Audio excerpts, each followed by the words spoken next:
Friends, എല്ലാവർക്കും നമസ്കാരം. നിങ്ങളേവരും കാത്തിരിക്കുന്ന അലീനയുടെ ഇന്നത്തെ വിശേഷത്തിലേക്ക് എല്ലാ കൂട്ടുകാർക്കും സ്വാഗതം. എല്ലാവർക്കും നല്ലൊരു ദിവസം ആശംസിച്ചുകൊണ്ട് തന്നെ വിശേഷത്തിലേക്ക് കിടക്കാം. ലൈക്ക് ചെയ്യാനും ഹൈപ്പ് ചെയ്യാനും മറക്കരുത്. അപ്പൊ ഞാൻ നേരെ വിശേഷത്തിലേക്ക് തന്നെ പോവുകയാണ് കേട്ടോ.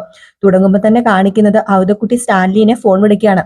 എന്നിട്ട് കാര്യങ്ങളൊക്കെ ചോദിച്ചു കഴിഞ്ഞപ്പോഴത്തേക്കും നമ്മുടെ സ്റ്റാൻലിക്ക് പറയാനുള്ളത്, ഞാനിത് പറഞ്ഞില്ലെങ്കിൽ അവര് വേറെ കഥകളൊക്കെ പറഞ്ഞുണ്ടാക്കുന്നു. ഏത് നമ്മുടെ അലീന സ്വന്തം മകളല്ല എന്ന് പറഞ്ഞില്ലെങ്കിൽ ചിലപ്പം അവർ ഇതിനേക്കാളും വേറെ വൃത്തികെട്ട കഥകൾ വരെ മെനഞ്ഞുണ്ടാക്കും. അപ്പൊ അതുകൊണ്ടാണ് ഞാൻ ഇതൊക്കെ പറഞ്ഞത്. അതിനേക്കാളും ബെറ്റർ ഇത് തന്നെയല്ലേ. ഓ, ഏതായാലും പറഞ്ഞു പോയില്ലേ. എറിഞ്ഞ കല്ല് തിരിച്ചു പിടിക്കാൻ പറ്റത്തില്ലല്ലോ. ഇതിനി കൂടുതൽ പബ്ലിസിറ്റി ഒന്നും കൊടുക്കല്ലേ ലാലിച്ച. ദേ, ഇതിപ്പം ഇതുവരെ നിന്റെ വീട്ടിലെ പണിക്കാര് മാത്രമല്ലേ അറിഞ്ഞിട്ടുള്ളൂ. ഏതായാലും ഞാൻ അങ്ങോട്ടേക്ക് വരാം. നമുക്ക് ഇത് ഈ ചെവി അറിയാതെ അങ്ങോട്ട് ഒതുക്കി അങ്ങ് തീർക്കാം. അത് പിന്നെ അപ്പച്ചൻ എന്താ ഉദ്ദേശിക്കുന്നത്? ഓ, അത് ഞാൻ എല്ലാം അങ്ങോട്ട് വന്നിട്ട് പറയാന്ന്. ഞാനങ്ങ് വരട്ടെ. അതെ, അലീനെ ഇവിടുന്ന് പറഞ്ഞു വിടാനാണ് അപ്പച്ചൻ ഇങ്ങോട്ട് തിരക്ക് പിടിച്ചു വരുന്നത് എങ്കിൽ എന്താ അങ്ങനെ പറഞ്ഞു വിടത്തില്ലേ? അവള് പോകാൻ പറഞ്ഞ പോകത്തില്ലേ? നീ പോയിക്കോ എന്നൊരു ഒറ്റ വാക്ക് പറഞ്ഞാലേ അവള് പോകാൻ റെഡിയാ അപ്പച്ച. ഓ, ആണോ? ആ, അതെ. ദേ, ഒന്നാമതുണ്ടല്ലോ, അവക്ക് ഇവിടുത്തെ അന്തരീക്ഷവും ആളുകളെയും ഒന്നും തീരെ പിടിച്ചിട്ടില്ല. അവളുടെ മുഖം കണ്ടാൽ അത് മനസ്സിലാകും. ഞാൻ അത്രയ്ക്ക് പോരെന്നുള്ളൊരു മട്ടിലാ അവളുടെ പെരുമാറ്റം. ഓ, പിന്നെ എന്തോന്ന് തടസ്സം ലാലിച്ച, പോകാൻ പറ അവളോട്. ഓ, അങ്ങനെ പറയാനാണെങ്കിലേ ഞാൻ അലീനെ ഈ വീട്ടിലേക്ക് സ്വീകരിക്കണ്ടായിരുന്നല്ലോ. വേണ്ടായിരുന്നു, അത് വേണ്ടായിരുന്നു. ഞാനത് അന്നേ പറഞ്ഞതല്ലേ, നീ അത് കേട്ടില്ലല്ലോ. എന്റെ പൊന്നപ്പച്ച, അവള് 23 വർഷം ഒരു അനാഥാലയത്തിലായിരുന്നു. അല്ല, അത് സത്യമാണോ കള്ളമാണോ എന്നൊന്നും നമുക്ക് അറിഞ്ഞുകൂടല്ലോ ലാലിച്ച. പിന്നെ എന്താ അതിനെക്കുറിച്ച് വിലയിരുത്തുന്നത്? ഞാൻ നിന്റെ ഒരു കാര്യത്തിന് മാത്രമേ എതിരായിട്ട് നിന്നിട്ടുള്ളൂ.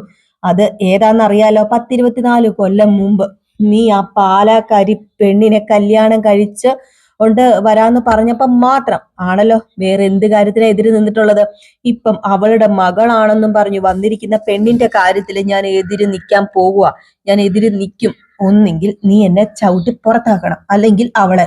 ഇതിലേതെങ്കിലും ഒന്ന് ചെയ്തേ പറ്റൂ. അപ്പച്ചൻ വിചാരിക്കുന്ന ഒരു പെണ്ണല്ല അപ്പച്ച അവള്. കിട്ടേണ്ടത് കിട്ടേണ്ട പോലെ കിട്ടിയാ പോകാത്ത ആരെങ്കിലും ഉണ്ടോ ഈ ലോകത്തില്? നീ ഫോൺ വെക്കടാ, ഞാൻ അങ്ങോട്ട് വരാം എന്ന് പറഞ്ഞുകൊണ്ട് നമ്മുടെ ഔതക്കുട്ടി ചായനെ ദേഷ്യം വന്ന് ഫോണും കട്ട് ചെയ്തു. ഏതായാലും ഉറപ്പായി ഔതക്കുട്ടി ചായൻ ഉടനെ സ്ഥലത്തെത്തുമെന്ന്. എന്ത് ചെയ്യാനാ? നമ്മുടെ സ്റ്റാൻലിക്ക് എന്തെങ്കിലും ചെയ്യാൻ പറ്റുമോ? അത് നമുക്ക് കാണാം. നമ്മളിപ്പം കാണാൻ പോവാണല്ലോ. അപ്പൊ ഇത് കഴിഞ്ഞ് പിന്നെ കാണിക്കുന്ന സീൻ എന്ന് പറഞ്ഞാല് കടപ്പാട്ടൂരാണ് കേട്ടോ. കടപ്പാട്ടൂര് നമ്മുടെ അലീനയല്ല, സോറി, ബബിത ഫോണിൽ ഇങ്ങനെ കുത്തിപ്പിടിച്ചൊക്കെ ഇരിപ്പുണ്ട്. നമ്മുടെ വൈജാണെങ്കിൽ അങ്ങോട്ടും ഇങ്ങോട്ടും കൈയൊക്കെ കെട്ടി അങ്ങ് നടക്കുകയാണ് കേട്ടോ. കുറച്ചു നേരം മുകളിലേക്കൊക്കെ നോക്കുന്നുണ്ട്. മുകളിലാണല്ലോ നമ്മുടെ ബാലചന്ദ്രന്റെ റൂം. അപ്പൊ അതുകൊണ്ടാണോ തോന്നുന്നു ബാലചന്ദ്രൻ വരാൻ വെയിറ്റ് ചെയ്യാന്ന് തോന്നുന്നു. അപ്പൊ കൃഷ്ണമോള് വന്നപ്പോഴത്തേക്ക് മനസ്സിലായി അത്രയ്ക്ക് പന്തിയല്ലല്ലോ എന്ന്. എന്നിട്ട് പതുക്കെ നമ്മുടെ ബബിതയോട് പറഞ്ഞു, ബബിത ചേച്ചി, അമ്മ എന്തോ തീരുമാനിച്ചത് കൊണ്ടാണല്ലോ ഈ അങ്ങോട്ടും ഇങ്ങോട്ടൊക്കെ ഈ നടക്കുന്നത്. ഞാനും കണ്ടായിരുന്നു. അച്ഛനെ വെയിറ്റ് ചെയ്തിരിക്കാന്ന് തോന്നുന്നു കൃഷ്ണമോളെ. അല്ല, എന്തിന്? അച്ഛനമ്മേനെ ടൂറിന് കൊണ്ടുവന്ന് വല്ലതും പറഞ്ഞിട്ടുണ്ടോ? ടൂറിന് പോകാനാണോ? വഴക്കുണ്ടാക്കാൻ വേണ്ടിയുള്ള പ്ലാനിങ് ആയിരിക്കും. ചോദിച്ചാലോ നമുക്ക്? എനിക്കൊന്നും വയ്യ കൃഷ്ണമോളെ, നീ പോയി ചോദിക്കുന്നുണ്ടെ നീ പോയി ചോദിക്കുക, എന്നെ കൂട്ടുപിടിക്കണ്ടെന്ന് പറഞ്ഞു. അതൊക്കെ നമ്മുടെ കൃഷ്ണമോള് ചെന്നിട്ട് അതെ അമ്മേ എന്നിങ്ങനെ വിളിച്ചു. അപ്പം നമ്മുടെ വൈദ്യ ചോദിച്ചു, അല്ല എന്താ എന്താ നീ എന്താ ഇങ്ങനെ എന്നെ അമ്മയെന്നൊക്കെ വിളിച്ച അടുത്തേക്ക് പതുക്കെ വരുന്നത്? അല്ല, അമ്മയുടെ കാല് രണ്ടും പൊള്ളിയോന്നൊരു സംശയം, അതുകൊണ്ടാ. എന്റെ കാല് പൊള്ളിയോന്നോ? അല്ല, കുറെ നേരം ഇരിക്കപ്പുറത്ത് ഇല്ലാതെ അമ്മ നടക്കുന്നു. അതോ ഇനിയിപ്പം അമ്മ ആരെങ്കിലും വെയിറ്റ് ചെയ്യാണോ? അതെ, വെയിറ്റ് ചെയ്യാം. നിന്റെ അച്ഛൻ ഇങ്ങോട്ട് വരാൻ വെയിറ്റ് ചെയ്യാം. അല്ല, അച്ഛൻ അമ്മേനെ കൊണ്ട് സിനിമയ്ക്ക് പോകാന്ന് പറഞ്ഞോ? വിളച്ചിലെടുക്കരുത് കേട്ടോ. ചെറുതാണോ വലുതാണോ എന്നൊന്നും ഞാൻ നോക്കത്തില്ല. അച്ഛനോട് അടി കൂടാൻ വേണ്ടിയാണോ അമ്മയുടെ ഈ വെപ്രാളെന്നാ ഞാൻ ചോദിച്ചത്. ഇങ്ങോട്ട് ഇറങ്ങി വരട്ടെ, ഞാൻ ചോദിക്കുന്നുണ്ട്. എനിക്ക് ചോദിക്കണം. അല്ല, നിങ്ങളോട് ചോദിക്കുകയോ പറയുകയോ ചെയ്തിട്ടാണോ മറ്റവൾക്ക് സ്വർണം പൂച്ചി കൊടുത്തത്? ആർക്ക് ആർക്ക് സ്വർണം പൂച്ചി കൊടുത്തതെന്ന്? അലീനയുടെ കാര്യമാണ് പറഞ്ഞത്. അവക്ക് സ്വർണവും 10,000 രൂപയുടെ ഡ്രസ്സും 50,000 രൂപയുടെ ബാങ്ക് ട്രാൻസ്ഫർ കൊടുക്കട്ടെ എന്ന് ബാലേന്ദ്രൻ നിങ്ങളോട് ചോദിച്ചിരുന്നോ? ഇല്ല, ചോദിച്ചില്ല. അതിനിപ്പോ എന്താ? സ്വന്തം മോൾക്ക് കൊടുക്കുന്ന പോലെയല്ലേ? അപ്പൊ നിങ്ങളോട് അഭിപ്രായം ഒന്നും ചോദിക്കണ്ടേ? പ്രായപൂർത്തി വന്നവരല്ലേ ബബിതയും രോഹിയും, അവരോടെങ്കിലും ഒന്ന് ചോദിക്കണ്ടേ? അല്ലാതെ കണ്ട് അലവലാതി പെണ്ണുങ്ങൾക്ക് വാരി കൊടുക്കാനുള്ളതാണോ കുടുംബസ്വത്ത്? അല്ല, ചോദിക്കാൻ നിന്റെ ഒന്നും നാക്കില്ലായിരുന്നോ ബബിതയെന്ന്? അപ്പോഴത്തേക്ക് നമ്മുടെ ബബിത ഒന്നും മിണ്ടുന്നില്ല കേട്ടോ. അപ്പൊ അലീനയല്ല, കൃഷ്ണമോട് പറയാ, അലീന ചേച്ചിക്ക് കൊടുക്കേണ്ട 100-1 പോലും കൊടുത്തിട്ടില്ല. പിന്നെ അത്രയെങ്കിലും കൊടുത്തല്ലോ എന്നോർത്ത് സന്തോഷിക്കുകയല്ലേ വേണ്ടത്? ഇതേ പെണ്ണെ കുരുപ്പേ, നീ ഉണ്ടല്ലോ മിണ്ടാതിരുന്നോ? 10-14 ലക്ഷം രൂപയുടെ മുതലെടുത്ത് കൊടുക്കാൻ അവൾ ആരായി കുടുംബത്തില്? എങ്ങാണ്ട് ഇഴഞ്ഞു കയറി വന്ന അട്ട. അല്ല, ആ അട്ട ഇറങ്ങിപ്പോയില്ല, ഇനി നിർത്തത്തില്ല. എന്റെ മക്കൾ അനുഭവിക്കേണ്ട പൈസ വല്ലോർക്കും ഇഷ്ടദാനം കൊടുത്തിരിക്കുന്നു. അല്ല, അവൾ എന്താ ഈ വീട്ടില് രാവിലെ എല്ലാവർക്കും സ്വർണ്ണമുട്ടയാണോ പുഴുങ്ങി തന്നോണ്ടിരുന്നത്? ഇങ്ങോട്ട് ഇറങ്ങി വരട്ടെ, ഞാൻ ചോദിച്ചിട്ടേ ഉള്ളൂ. എനിക്ക് ചോദിക്കണം, ചോദിക്കാതിരിക്കാൻ എനിക്ക് പറ്റത്തില്ല. ഇതൊക്കെ കണ്ടാലേ എനിക്ക് അങ്ങോട്ട് ദഹിക്കത്തില്ലെന്ന്. ഏതായാലും കൃഷ്ണമോൾക്ക് പേടിയായി തുടങ്ങിട്ടോ. കൃഷ്ണമോൾ വീണ്ടും പറഞ്ഞു, എന്റെ പൊന്നമ്മേ, അച്ഛൻ വരുന്നുണ്ട്. ഏതായാലും കൈ എത്താത്ത അകലത്ത് നിന്ന് ചോദിക്കണം, അതായിരിക്കും നല്ലത്. നമ്മൾ സ്വന്തം തടികേടാക്കാതെ നോക്കണമല്ലോ, അതുകൊണ്ട് ഞാൻ പറഞ്ഞതാണെന്നും പറഞ്ഞൊരു ചെറിയ കളിയാക്കും, ഒരു ഉന്തും തള്ളും ഒക്കെ അങ്ങോട്ട് വെച്ചു കൊടുത്തു. ഏതായാലും ബാലചന്ദ്രൻ ഇറങ്ങി വന്നു കേട്ടോ. അത് രാവിലെ എങ്ങാണ്ടാണേ പുള്ളിക്കാരൻ നേരെ കടയിലൊക്കെ പോകാൻ വേണ്ടിയാണ് ഇറങ്ങി വരുന്നത്. അങ്ങനെ ഇറങ്ങി വന്നത് ഇവിടുത്തെ അന്തരീക്ഷം അത്രയ്ക്ക് ശരിയല്ലെന്ന് നമ്മുടെ ബാലചന്ദ്രന് മനസ്സിലായി. ഇവിടെ ഒരു എന്താ പറയുക, ഒരു വട്ടമേശ സമ്മേളനവും അതുപോലെ തന്നെ നമ്മുടെ വൈജയുടെ മുഖവും കണ്ട് അറിയാൻ മൈൻഡ് ചെയ്ത് നമ്മുടെ ബാലചന്ദ്രൻ അങ്ങ് പോകാൻ തുടങ്ങിയപ്പോഴത്തേക്കും വൈജ പറഞ്ഞു, ഒന്ന് നിന്നേ, നിങ്ങള് ജ്വല്ലറിന്ന് 12.5 പവന്റെ സ്വർണം എടുത്ത് അലീനയ്ക്ക് കൊടുത്തോ? നിങ്ങള് തുണിക്കടയിൽ നിന്ന് 10,000 രൂപയുടെ ഡ്രസ്സ് എടുത്ത് കൊടുത്തോ? ഇതെല്ലാം ഞാൻ ചെയ്തു. അപ്പൊ 50,000 രൂപ അവക്ക് ബാങ്ക് അക്കൗണ്ടിൽ ഇട്ട് കൊടുത്തോ? അത് എപ്പോഴേ ഇട്ട് കൊടുത്തു. അതെ, ഇതൊന്നും ഞാൻ ഒരിക്കലും അറിയത്തില്ലെന്നാണോ നിങ്ങൾ വിചാരിച്ചത്? അല്ല, നീ അറിഞ്ഞാലെന്നാ, അറിഞ്ഞില്ലെങ്കിൽ എന്നാ, എനിക്ക് വെറും പുല്ല്. നീ ഒന്നുകൂടെ വേണമെങ്കിൽ അറിഞ്ഞോ. ദേ, എന്നിട്ട് അതെല്ലാം കൂടെ വാരി കുഴച്ച് ഉണ്ടയായിട്ട് വായിലേക്ക് ചവച്ച് കുഴച്ചോട്ടങ്ങ് നടക്ക്. അങ്ങനെ നിങ്ങൾ തർക്കുത്തരം പറഞ്ഞ് രക്ഷപ്പെടാനൊന്നും നോക്കണ്ട. അലീന ഇവിടെ വീട്ടു ജോലിക്ക് വന്നവളാ ആണല്ലോ. അപ്പോഴത്തേക്കും നമ്മുടെ കൃഷ്ണമോള് പറഞ്ഞ, അല്ല, മുത്തശ്ശിനെ നോക്കാൻ ഹോം നേഴ്സ് ആയിട്ട് വന്നതെന്ന്. എന്ത് കുന്തമെങ്കിലും ആവട്ടെ, മാസാമാസം അവളുടെ ശമ്പളം അക്കൗണ്ടിൽ ഇട്ട് കൊടുത്തായിരുന്നല്ലോ. അതിനിടയ്ക്ക് 2 ലക്ഷം രൂപ എന്തോ വേറെ എന്തിനാന്ന് പറഞ്ഞ് കൊടുത്തു. ബോണസോ അങ്ങനെ എങ്ങാണ്ട്. ബോണസോ കൊടുത്തു. എന്നത്തിന്റെ ബോണസാ? 10,000 രൂപ മാസ ശമ്പളത്തിന് വന്ന സെർവന്റിന് 10,000 അല്ല 1.25 ലക്ഷം രൂപയുടെ ബോണസ്. അതെവിടത്തെ ന്യായവാ? അതെ, 3 മാസം ഉണ്ടല്ലോ അവള് നിന്നെ സഹിച്ചില്ലേ, അതിന് 30 ലക്ഷം രൂപയാണ് ഞാൻ വിലയിട്ടത്. 1.25 ലക്ഷം ഇപ്പം കൊടുക്കാൻ പറ്റിയിട്ടുള്ളൂ. പിന്നെ നിനക്ക് വെളിവ് വെക്കുമ്പോ നീ എന്നേലും കൊടുത്താ മതി. എന്റെ പട്ടി കൊടുക്കും, എന്റെ പട്ടി. അപ്പം ബാലചന്ദ്രൻ പറഞ്ഞു, നിന്റെ പട്ടി വെറും ചാവാലപ്പട്ടിയല്ലേ, ചാവാലപ്പട്ടി. നിന്റെ ഈ ഒടുക്കത്തെ ശാപം മുഴുവനെ അതിന്റെ പുറത്തേക്ക് നീ ചാരി വെക്കല്ലേ, ഇപ്പൊ തന്നെ ഇത് താങ്ങാൻ പറ്റാണ്ടിരിക്കുക. ബാലചന്ദ്ര, എല്ലാം പോട്ടെ, പോകാൻ നേരത്ത് അവക്ക് വേണ്ടി 16 ലക്ഷം രൂപ തയ്യാറാക്കി ഇത് കൊടുത്തതും എല്ലാം ചെയ്തു കൊടുത്തതും എന്തിനു വേണ്ടിയാ? അവള് വേലക്കാരിയല്ല, ചിലപ്പോ ഹോം സൂപ്രണ്ട് ആയിക്കോട്ടെ. ഈ പൈസ മുഴുവൻ എന്തിനാ അവക്ക് കൊടുത്തു?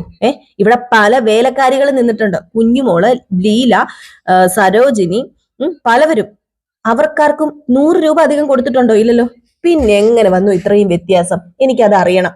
അതെ, അവർക്ക് നീയല്ലേ കൊടുത്തത് വൈജ? ഞാനേ അലീനയ്ക്ക് കൊടുത്തതേ എന്റെ സ്വന്തം പൈസ എടുത്തിട്ട് സ്വന്തം കൈകൊണ്ടാ.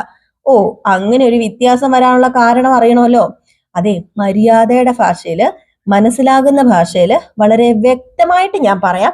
അലീന ഈ കുടുംബത്തിന് വേണ്ടി ചെയ്ത സേവനം അത്രയ്ക്ക് വലുതാ. അതുകൊണ്ടാണ് അവക്ക് ഞാൻ അതൊക്കെ കൊടുത്തത് പോരാന്നും എനിക്കറിയാം. ഇനിയും അവക്ക് കൊടുക്കണമെന്ന് എനിക്കുണ്ട്. പിന്നെ ഞാനൊരു ഹാർട്ട് പേഷ്യന്റ് അല്ലേ, എപ്പോഴെങ്കിലും തട്ടിപ്പോയാലേ നീ ഒരു കാര്യം ചെയ്യണം, പോരാത്തത് കൂടി അവക്ക് കൊടുക്കണം.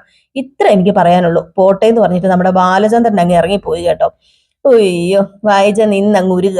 കൃഷ്ണമോള് ചോദിച്ചു, അതെ, വയറ് നിറച്ച് കിട്ടിയില്ലോ, വല്ല കാരണം ഉണ്ടായിരുന്നോ എന്ന് ചോദിച്ചപ്പോഴത്തേക്കും ഒരു വീക്ക് വെച്ച് തരും, നാണം കെട്ട 3 മക്കൾ എനിക്ക് വിറന്നു പോയല്ലോ, ഇനിയിപ്പൊ എന്ത് ചെയ്യാനാ, എല്ലാത്തിനും കൊന്നങ്ങ് കളയാൻ പറ്റത്തില്ലല്ലോ എന്ന്. എന്നിട്ട് ഇങ്ങനെ ദേഷ്യം വന്നിട്ട് വൈജി ഇങ്ങനെ നിൽക്കാണ് കേട്ടോ. തർക്കുത്തരം പറഞ്ഞിട്ടാണല്ലോ പോയത്, നല്ല തട്ട് കൊടുത്തിട്ടാ പോയത് ബാലചന്ദ്രൻ. ഏതായാലും ഈ സീൻ കഴിഞ്ഞ് പിന്നെ കാണിക്കുന്ന സീൻ എന്ന് പറഞ്ഞു കഴിഞ്ഞിട്ടുണ്ട് നമ്മുടെ അലീനയാണ്. അപ്പൊ അലീനയ്ക്ക് ഒരു പണിയും വേലയും കൂലിയും ഒന്നും ഇല്ലല്ലോ ഇപ്പൊ. സത്യം പറഞ്ഞ അലീന മടുത്തു, അങ്ങോട്ടും ഇങ്ങോട്ടും നടന്നും ഇരുന്നും കിടന്നും കുറെ നേരം പട്ടികളുടെ പുറകെയൊക്കെ നടന്നും മടുത്തു.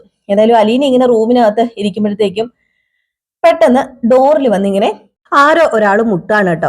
വെറും ആരോ ഒരാളല്ല, അത് നമ്മുടെ സ്റ്റാൻലിയാണ്. അങ്ങനെ അലീന വാതിൽ തുറന്ന ഉടനെ ഗുഡ് മോർണിംഗ് എന്നൊക്കെ പറഞ്ഞിട്ട് സ്റ്റാൻലി അകത്തേക്ക് കയറി വന്നു. ഒരു പത്രവും കയ്യിലുണ്ട് കേട്ടോ. എന്നിട്ട് നമ്മുടെ സ്റ്റാൻലി ചോദിച്ചു, നീ ഇവിടെ ബോറടിച്ച് ഇരിക്കുകയാണോ? അത് പിന്നെ ഞാൻ പാട്ട് കേൾക്കുമായിരുന്നു. അല്ല, ന്യൂസ് പേപ്പർ വായിക്കുന്ന ശീലം ഉണ്ടെങ്കിൽ ഇതാ വായിച്ചോളൂ.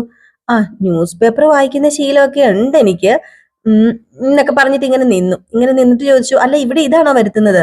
എന്താ, നിനക്ക് ഇംഗ്ലീഷ് വായിക്കാൻ അറിയത്തില്ലേ? ഇംഗ്ലീഷ് വായിക്കാനൊക്കെ അറിയാം, പക്ഷേ പക്ഷേ എന്താ എന്താ വായിച്ചാൽ നിനക്ക് മനസ്സിലാവത്തില്ലേ?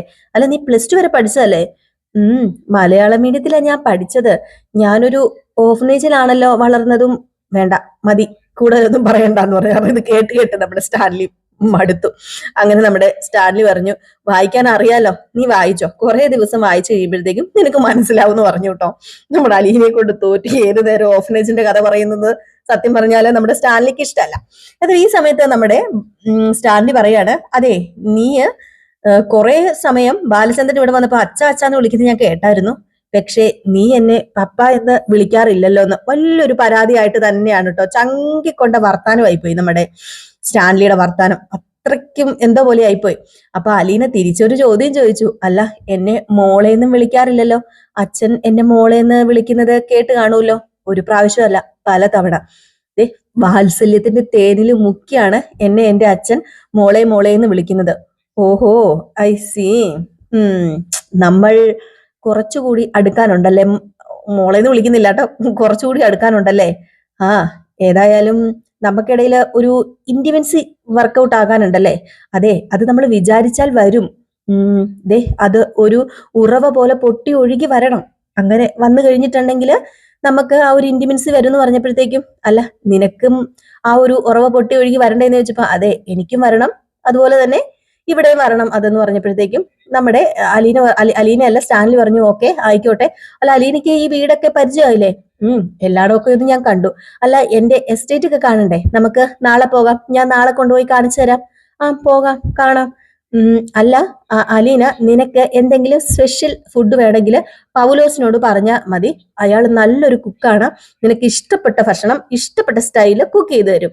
അത് പിന്നെ എനിക്ക് രാവിലെ 2 ദോശ ഇഡലിയോ മതി, ഉച്ചയ്ക്ക് ഒരു പിടി ചോറ്, രാത്രിയിൽ കഞ്ഞിയും ചമ്മന്തിയും. ഇതാണ് എന്റെ ഇഷ്ട ഭക്ഷണങ്ങള്. അലീന, അല്ല എല്ലാ നോൺ വെജും കഴിക്കുവോ? കഴിക്കും, എല്ലാ നോൺ വെജും കഴിക്കും, പക്ഷെ നിർബന്ധമില്ല വേണോന്ന്. അപ്പൊ സ്റ്റാൻലി പറഞ്ഞു, അല്ല നീ ഇവിടുത്തെ സർവൻസിനോട് പറഞ്ഞോ നീ ഒരു അനാഥാലയത്തിലാ വളർന്നതെന്ന്? ആ, ഒരാൾ എന്നോട് ചോദിച്ചു മുമ്പ് എവിടെയാ നിന്നതെന്നൊക്കെ. അപ്പം ഞാന് കള്ളം പറയാൻ പോയില്ല, സത്യം പറഞ്ഞു. അല്ല പാലായിലെ മേനോന്റെ വീട്ടിലെ വേലക്കാരി ആയിരുന്നെന്ന് പറഞ്ഞോ? കുറച്ചു നാള് അവിടെ ഞാൻ വേലക്കാരി ആയിരുന്നു, ഹോം നേഴ്സ് ആയിട്ടാണ് ഞാൻ അവിടെ ചെന്നതെന്നും പറഞ്ഞു. പിന്നീട് എനിക്ക് അവിടെ കൂടപ്പിറപ്പുകൾ ഉണ്ടായിരുന്നു, അച്ഛനുണ്ടായിരുന്നു ഒക്കെ ഞാൻ പറഞ്ഞു. സത്യം മാത്രമേ ഞാൻ പറഞ്ഞിട്ടുള്ളൂ. അല്ല ഇവരൊക്കെ എന്തിനാ ഞാൻ പറയുന്ന നല്ല കാര്യങ്ങൾ മിണ്ടാതെ മോശകാര്യങ്ങളെ കുറിച്ച് പെരുപ്പിച്ച് പറയുന്നതെന്ന് എനിക്ക് മനസ്സിലാവാത്തത്. അല്ല എന്തിനാ അലീന, നമ്മള് അവരോടൊന്നും പേഴ്സണൽ മാറ്റർ ഷെയർ ചെയ്യണ്ട. നമുക്കൊരു സ്റ്റാറ്റസ് ഇല്ലേ? ഈ വീട്ടില് എന്റെ മകളായിട്ട് നീ താമസിക്കുമ്പം നീ എന്റെ ഒപ്പം ഉയർന്നു നിൽക്കണം, താഴേക്ക് പോകാൻ പാടില്ല. അതാ എന്റെ ആഗ്രഹം. അത് പിന്നെ ഞാൻ താഴേന്ന് വന്നതല്ലേ, അപ്പൊ അതുകൊണ്ട് അതൊന്നും എനിക്ക് പെട്ടെന്ന് വിട്ട് കളയാൻ പറ്റത്തില്ല.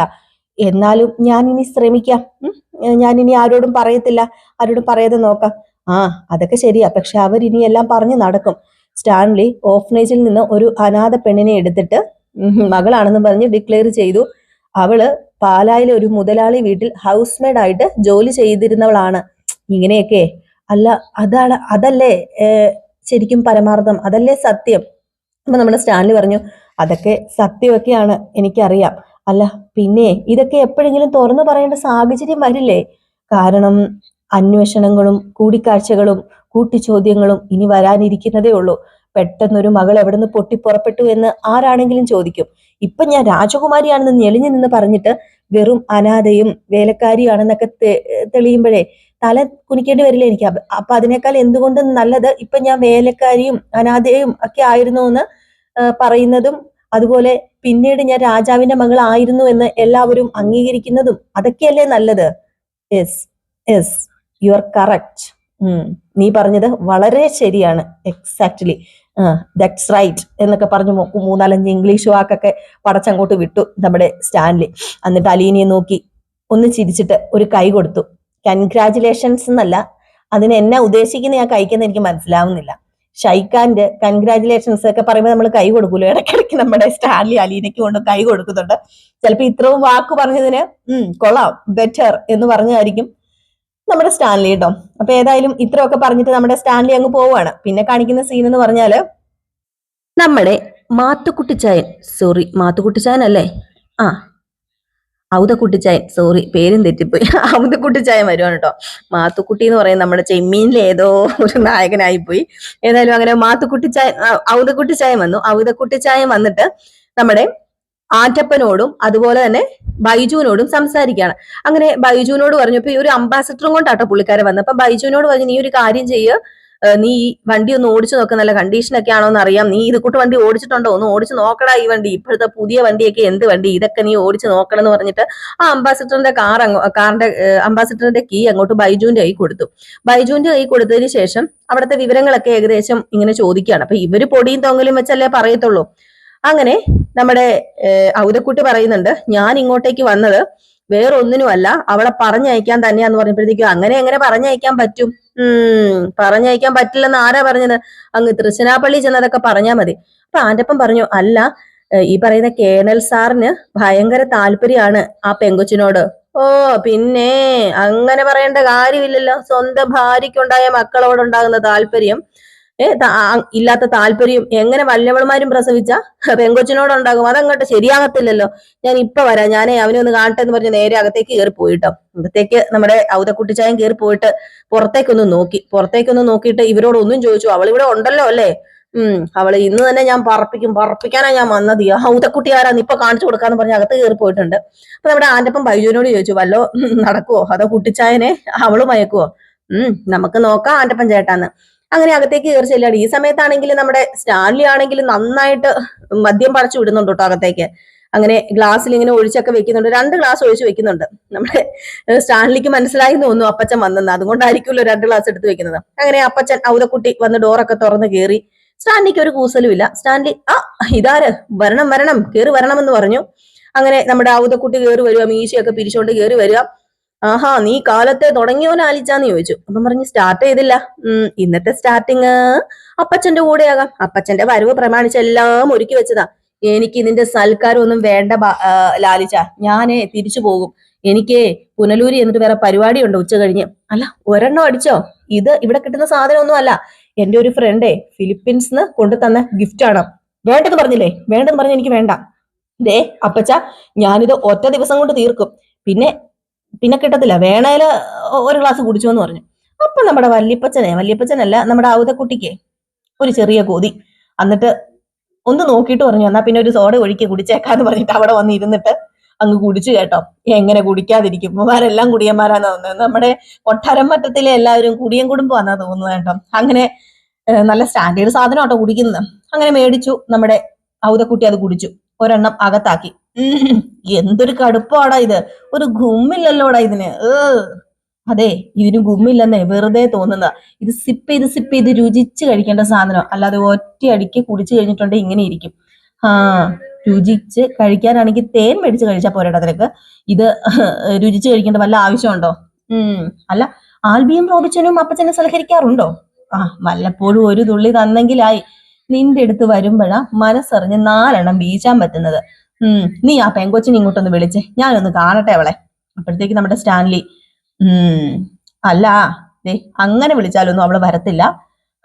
അവളെ വിളിക്കേണ്ട ഒരു രീതിയുണ്ട്. മദ്യപാനവും പുകവലിയും നടക്കുന്ന ആ ഒരു മുറിയിലേക്ക് കാലെടുത്ത് അവള് വെക്കത്തില്ല. ഓഹോ, അവൾ അത്രയ്ക്ക് അഹങ്കാരിയാണോ? നമ്മൾ ആരും വിചാരിക്കുന്ന പോലെയൊന്നും അല്ല അവള്. അവളൊരു പ്രത്യേക സ്വഭാവക്കാരിയാ. ദേ, നീ അത് അനുവദിച്ചു കൊടുത്തിട്ടല്ലേ? ദേ, അതൊക്കെ അവളുടെ കയ്യിൽ വെച്ചാ മതി എന്ന് ആദ്യമേ തന്നെ നീ പറയണമായിരുന്നു. അതൊക്കെ പോട്ടെ, നീ ഒരു കാര്യം ചെയ്യ, അവളെ എന്റെ കൂടെ പുനലൂർക്ക് വിട്ടേരെ. അവിടെ ആകുമ്പം ആര് ചോദിച്ചാലും നമുക്ക് ഓരോ കാര്യങ്ങളും കാരണങ്ങളൊക്കെ പറഞ്ഞങ്ങ് നിക്കാം. ചിന്നമ്മയുടെ അനിയത്തിയുടെ മോളാണെന്നോ എന്റെ പെങ്ങളുടെ പേരക്കുട്ടിയാണെന്നോ ആരും സംശയിക്കത്തുമില്ല. അപ്പം എങ്ങനെയുണ്ട് എന്റെ ഐഡിയ? പിന്നെ ഇവിടെ നിർത്തിയാലും 100 പേരോട് നീ സമാധാനം പറയേണ്ട വരില്ലേ ലാലിച്ച എന്ന് ചോദിച്ചപ്പോഴത്തേക്കും നമ്മുടെ ലാലിച്ചൻ പറഞ്ഞു, അതൊന്നും സാരമില്ല.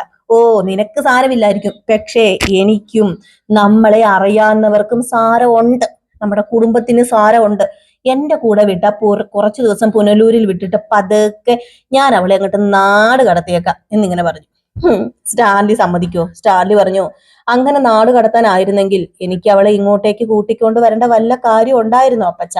ഇത്രയും റിസ്ക് എടുത്തിട്ട് ഞാൻ ഇങ്ങോട്ട് കൂട്ടിക്കൊണ്ട് വന്നിട്ടുണ്ടെങ്കിൽ സ്റ്റാൻലി അവളെ ഇവിടെ താമസിപ്പിച്ചിരിക്കും. ദേ എന്റെ പൊന്നു ലാലിച്ച, ഞാൻ അങ്ങനെയൊന്നും നാട് കടത്തുന്ന കാര്യമല്ല പറയുന്നത്. നിന്റെ മോളാണെന്ന് നീ തന്നെ പോയി കണ്ട് ഉറപ്പിച്ചല്ലേ. നീ ഉപേക്ഷിക്കണ്ട.